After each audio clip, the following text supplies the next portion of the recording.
noté A est symbolisé par A qui donne B plus H2O. Donc, l'estérification, c'est normalement un acide plus un alcool qui donne un ester. Donc, le A, ici, le A, c'est un acide qui contient aussi une fonction alcool, hydroxy. Donc, en fait, la réaction d'estérification, elle va se faire dans la même molécule. C'est pour ça que c'est intramoléculaire. Elle est effectuée au milieu aqueux, en présence d'acide chlorhydrique utilisé comme catalyseur, soit K1, la constante de vitesse correspondant à l'estérification, sens direct, et K2, celle correspondant à l'hydrolyse, sens inverse. Le dosage de l'acide A à tout instant permet de suivre l'évolution de la réaction d'estérification.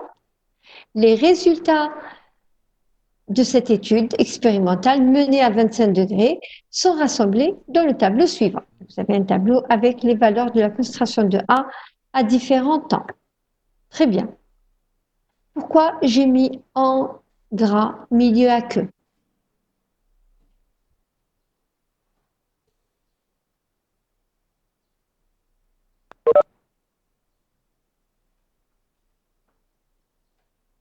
Pourquoi est-ce que milieu aqueux est en gras? H2O est un excès, très bien. Bonne réponse.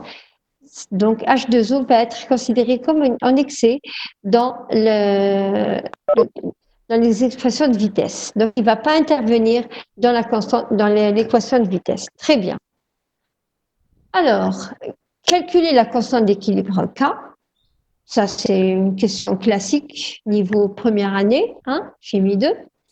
En supposant que les ordres partiels par rapport à A et B sont égaux à 1, calculez K1 et K2.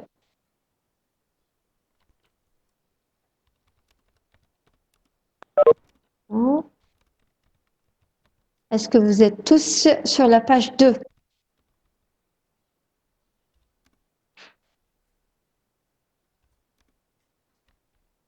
Voilà. Donc nous avons la constante K, qui est la constante d'équilibre, de calculer la constante d'équilibre. Voilà. Donc vous avez la réaction du 4-hydroxybutanoïque. Le 4-hydroxybutanoïque, on a dit qu'il subissait une estérification interne. Donc c'est une réaction entre la fonction alcool et la fonction acide. Et donc, il y a élimination d'une molécule d'eau et fermeture du cycle. Voilà le cycle que l'on obtient. Un ester cyclique, au fait. J'ai mis le tableau d'avancement de réaction et j'ai mis que H2O est en excès puisque nous travaillons au milieu aqueux, donc avec l'eau comme solvant. Bien. Nous n'avons pas encore calculé la constante d'équilibre, mais on a le tableau d'avancement qui va nous permettre justement de déterminer la constante d'équilibre. K, d'accord, puisqu'il n'y a que B et A, dans la constante d'équilibre, l'activité du solvant est égale à 1. Donc même dans la constante d'équilibre, H2O ne va pas apparaître, puisque son activité est égale à 1. D'accord? Et pour les autres constituants, l'activité est remplacée par la concentration en supposant qu'on est dans un système idéal, dans un mélange idéal. Bien. K donc égale à B sur A, à l'équilibre. BE égale à XE. Et AE égale à A moins XE. Ça, voilà. Très bien, exactement. C'est B sur A à l'équilibre. AE et BE, vous les tirez du tableau d'avancement de la réaction. XE, c'est A moins AE. On a A, petit a initial, la concentration initiale de A, c'est 0,78 molaires. Et la concentration à l'équilibre, c'est 0,048 molaires. XE égale à A moins AE, ça donne 0,178 moins 0,048. Voilà, XE égale à 0,13. K, ça va être donc 2,71. Bien. Voilà le tableau d'avancement maintenant. Non, le tableau avec les concentrations de A. Ça, c'est ce qu'on nous avait donné. Je l'ai juste repris, voilà. En supposant que les ordres partiels par rapport à A et B sont égaux à 1, calculez petit k1 et petit k2, donc les constantes de vitesse de la réaction directe et de la réaction inverse. Donc là, ça se passe toujours de la même façon. Vous n'allez jamais inventer, c'est toujours de la même façon. La difficulté, elle va être dans cette de l'exercice, c'est-à-dire les premières questions.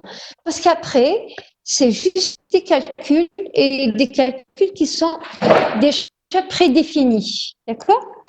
La vitesse est moins d2a sur dt.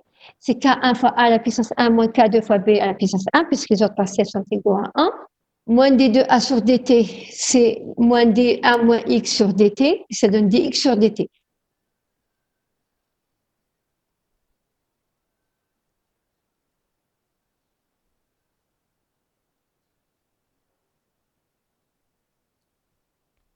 A fois dx sur dt, c'est k1 fois a moins k2 fois b.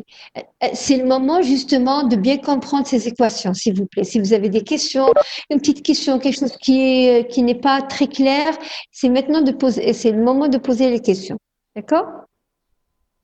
Et après, donc la procédure est toujours la même. Ça, là, à partir de là, c'est des maths. C'est-à-dire qu'une fois que vous avez écrit que dx sur dt, c'est k1a moins k2b, vous remplacez A et B par leur valeur, c'est-à-dire A moins X dans ce cas-là et X pour B. C'est égal à XE et la vitesse est égale à 0, puisque la vitesse est dx sur dt, donc si X est constant, la vitesse est nulle. Donc V égale à dxe sur dt égale à 0 et K1 égale A moins, K1 moins AXE moins K2 fois XE égale à 0, ce qui donne que K2 égale à K1 fois A moins XE sur E, et aussi K1 sur K2, c'est XE sur A moins XE, et vous voyez que K1, XE sur A moins XE, c'est tout simplement la constante d'équilibre. Et là, c'est vraiment pas tout le temps pareil. Donc, on combine les deux équations, on remplace K2 par sa valeur, et on écrit toujours ici la fonction de X sous la forme de monome écrite sous la forme de A moins X. A moins X. Ici, A, c'est XE. Soit un seul monome, soit un produit de monome. Mais le produit de monome, c'est toujours A moins X. D'accord? Bien. Eh bien, on obtient, on intègre facilement ici. Ça donne ln de XE sur XE moins X qui est égal à K1A sur XE fois T. Bien. La vérification peut se faire par la méthode graphique ou par la méthode numérique. Donc, si ou, alors, et j'ai mis ou en rouge pour dire que ce n'est pas, vous ne devez pas faire les deux en même temps. C'est soit vous utilisez la méthode numérique, soit la méthode graphique. Les deux, c'est une perte de temps. Mais ça, comme c'est un TD, je vous montre les deux façons de faire. Et vous choisissez celle qui vous arrange le plus. Bien que c'est clair qu'il vaut mieux calculer K1 que aller tracer sur une feuille millimétrée, perdre du temps. D'accord?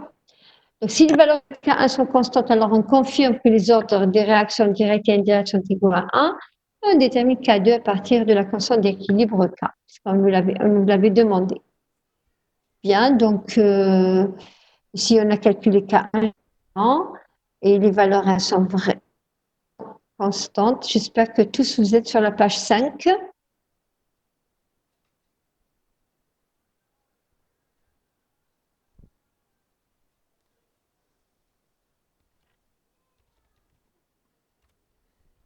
Les valeurs sont constantes.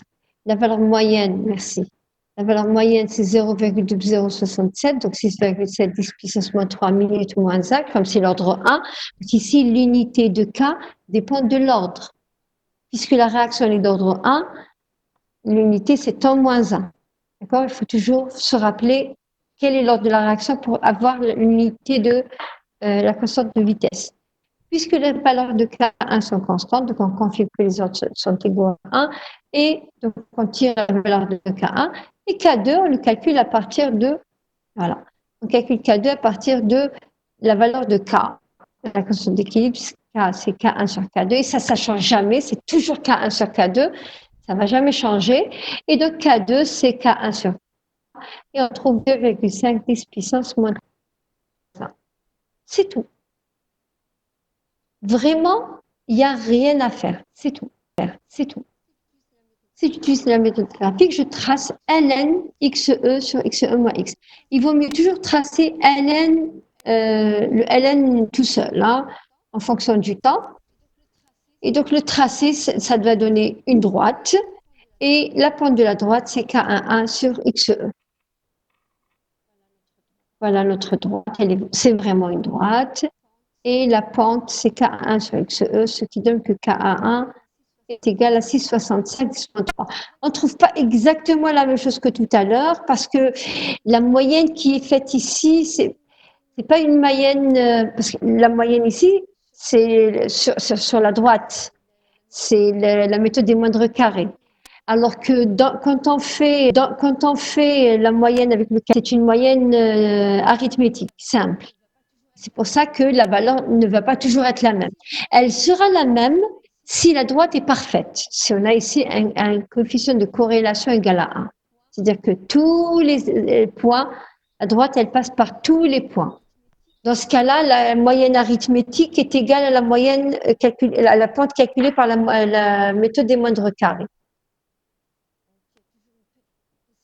Donc, il y a toujours mais sinon, il y a une petite différence, mais elle n'est pas très grande. Ici, c'est 6,65 10 moins 3. Et tout à l'heure, on avait trouvé K1 égale 6,7. Franchement, c'est pas dramatique. Et pour on trouve 2,45 10 moins 3 minutes moins 5. Bien.